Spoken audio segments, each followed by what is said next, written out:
Assalamualaikum warahmatullahi wabarakatuh. Kami dari kelompok 1 akan mempresentasikan hasil diskusi kami mengenai masalah pokok perekonomian. Sebelum itu, izinkan saya untuk memperkenalkan diri. Nama saya Sinta Winda Setia. Dalam rangka mencapai kemakmuran ekonomi bagi rakyatnya, setiap sistem ekonomi yang dianut oleh setiap negara akan mengalami permasalahan ekonomi yang sama. Masalah pokok ekonomi dibagi menjadi dua, yaitu masalah ekonomi modern dan masalah ekonomi klasik. Yang pertama, permasalahan ekonomi modern. Masalah ekonomi modern adalah problematika yang dihadapi siklus ekonomi yang kompleks. Inti masalah ekonomi modern adalah bagaimana melakukan pilihan yang tepat dalam mengalokasikan sumber daya untuk dapat memenuhi kebutuhan yang semakin beragam. Pada hakikatnya, masalah pokok perekonomian modern perlu mencari jawaban atas 3 pertanyaan. Yang pertama, apa dan berapa yang diproduksi? Masalah ini menyangkut jenis barang dan jumlah yang akan diproduksi. Karena sumber daya terbatas, masyarakat harus memutuskan barang apa yang akan diproduksi, seperti apakah kita akan memproduksi makanan atau obat-obatan atau jenis mesin industri. Adapun dasar pertimbangan barang dan jasa yang akan diproduksi seperti skala prioritas kebutuhan masyarakat atau pasar, kemudian pilihan alokasi sumber daya, dan yang ketiga daya beli masyarakat.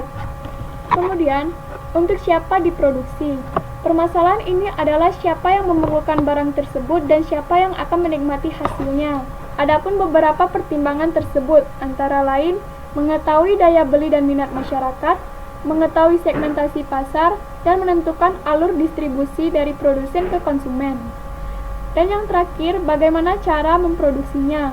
Masalah dalam hal ini adalah teknologi dan metode industri apa yang digunakan untuk memproduksi suatu barang, seperti berapa banyak tenaga kerja atau menggunakan jenis mesin apa. Terdapat beberapa dasar pertimbangan bagaimana seorang produsen melakukan kegiatan produksi. Yang pertama, melakukan pilihan kombinasi sumber daya yang digunakan, kemudian pilihan teknologi produksi, dan yang ketiga efisiensi biaya produksi. Selanjutnya, saya akan menjelaskan mengenai masalah ekonomi klasik dan masalah-masalah yang terdapat dalam ekonomi. Masalah ekonomi klasik ini teorinya mulai berkembang pada tahun 1870 yang dipelopori oleh Adam Smith. Nah, masalah ekonomi klasik itu sendiri adalah masalah yang menyangkut siklus yang lebih sederhana, misalnya saja seperti proses produksi, distribusi, dan konsumsi. Saya akan menjelaskan satu persatu mengenai masalah-masalah yang terdapat dalam ekonomi. Yang pertama akan saya jelaskan adalah proses produksi. Nah, proses produksi ini sangat erat kaitannya dengan barang dan jasa.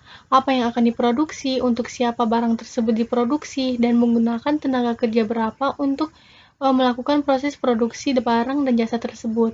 Nah, masalah-masalah yang sering timbul dalam proses produksi ini seperti faktor produksi alam, faktor produksi modal, faktor produksi tenaga kerja, dan faktor produksi kewirausahaan. Yang kedua adalah distribusi. Nah, pada kegiatan distribusi ini, bagaimana seseorang menyalurkan barang dan jasanya oleh produsen ke tangan konsumen, dan bagaimana dan menggunakan saluran apa saja untuk kegiatan pendistribusian ini, seperti menggunakan distributor atau menggunakan agen. Nah, masalah-masalah yang sering timbul dari kegiatan distribusi ini seperti jenis barang, luas daerah pemasaran, jumlah barang yang dihasilkan, dan sarana komunikatif serta sarana transportasi. Nah, yang ketiga adalah konsumsi. Pada kegiatan konsumsi ini, bagaimana seseorang atau masyarakat didesak oleh kebutuhan-kebutuhan atau keinginan-keinginannya untuk memilih apa saja yang ingin dikonsumsinya atau yang ingin digunakannya. Masalah yang sering terjadi pada proses konsumsi ini seperti halnya besarnya modal yang dimiliki, besarnya produksi yang dilakukan, luasnya daerah pemasaran, serta penggunaan jasa karyawan atau jumlah karyawan. Yang terakhir adalah pertumbuhan. Pada masalah pertumbuhan ini menyangkut bertambahnya pendapatan nasional, seperti halnya bertambahnya pendapatan masyarakat. Pertumbuhan ini juga sangat erat kaitannya dengan kelangsungan hidup manusia. Pokok permasalahan dari pertumbuhan ini adalah bagaimana kehidupan akan terus-menerus berlanjut, di mana sumber daya alam semakin berkurang, sementara pertambahan penduduk dan kebutuhan masyarakat yang semakin meningkat seiring berjalannya waktu. Itulah penjelasan mengenai masalah ekonomi klasik dan masalah-masalah yang terdapat dalam ekonomi dari saya. Masalah selanjutnya akan dijelaskan oleh rekan saya. Sekian dari saya dan terima kasih. Terima kasih Saudari Marisa. Selanjutnya saya akan membahas masalah ekonomi lokal.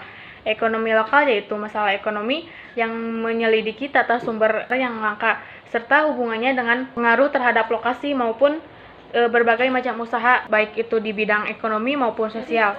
Ilmu ekonomi ini berguna karena dapat memberikan petunjuk serta memberikan kebijakan dalam memecahkan masalah dalam bidang ekonomi lokal. Selanjutnya, ada beberapa masalah. Masalah ini berhubungan dengan bagaimana cara kita mengatur dari waktu ke waktu. Ada beberapa masalah yang terjadi pada jangka pendek, yaitu inflasi atau turunnya harga barang atau jasa. Yang kedua, pengangguran atau disebut dengan kesempatan kerja yang sedikit. Yang ketiga yaitu ketidakstabilan neraca pembayaran negara. Terus yang kedua yaitu masalah jangka panjang. Untuk masalah jangka panjang ini sering disebut juga dengan masalah pertumbuhan ekonomi. Nah, masalah ini berhubungan dengan bagaimana cara kita mengendalikan perekonomian supaya terjadi keseimbangan antara jumlah penduduk dengan pertumbuhan ekonomi. Contoh dari masalah jangka panjang ini yaitu bersifat mengatur. Kenapa? Karena menghindari masalah ekonomi dalam waktu yang lebih lama. Selanjutnya, masalah ekonomi global. Masalah ini dialami pula di bidang ekonomi yang dikenal dengan globalisasi ekonomi, yaitu semakin menyatunya kegiatan ekonomi antara negara di dunia. Masalah globalisasi ekonomi terjadi akibat berkembangnya iptek dan sarana transportasi sehingga batas-batasan negara menjadi kurang berarti secara ekonomi. Berbagai contoh dapat kita lihat terciptanya globalisasi ekonomi, yaitu sebagai berikut. Yang pertama, bidang produksi. Saat ini kita akan kesulitan dalam menentukan di mana produk tersebut dibuat. Contohnya produk pakaian. Dibuat di Singapura, kainnya berasal dari Indonesia, kancing bajunya dari Prancis, desainnya dari Korea. Hal ini terjadi karena bahan yang diproduksi sendiri biayanya terlalu mahal, sehingga jarang suatu negara yang dapat memproduksi suatu barang dari hulu sampai hilir atau dari proses A sampai proses Z. Yang kedua yaitu bidang tenaga kerja. Sering kita mendengar terdapat banyak orang asing yang bekerja di kantor Indonesia, atau banyak tenaga kerja Indonesia yang bekerja di luar negeri. Hal ini terjadi karena siapapun dapat bekerja dimanapun jika memiliki etos kerja yang tinggi. Yang ketiga yaitu bidang modal. Globalisasi ekonomi memudahkan pengusaha mendapatkan modal untuk memperluas perusahaannya. Sebagai contoh, perusahaan konveksi di Indonesia. Perusahaan tersebut memerlukan modal untuk pengembangan usahanya. Lalu perusahaan tersebut meminjam modal dari Malaysia karena bunga pinjaman di Indonesia terlalu mahal. Hal ini dapat terjadi akibat dari globalisasi ekonomi. Baiklah, sekian yang dapat kelompok 1 sampaikan. Saya tutup dengan wassalamualaikum warahmatullahi wabarakatuh.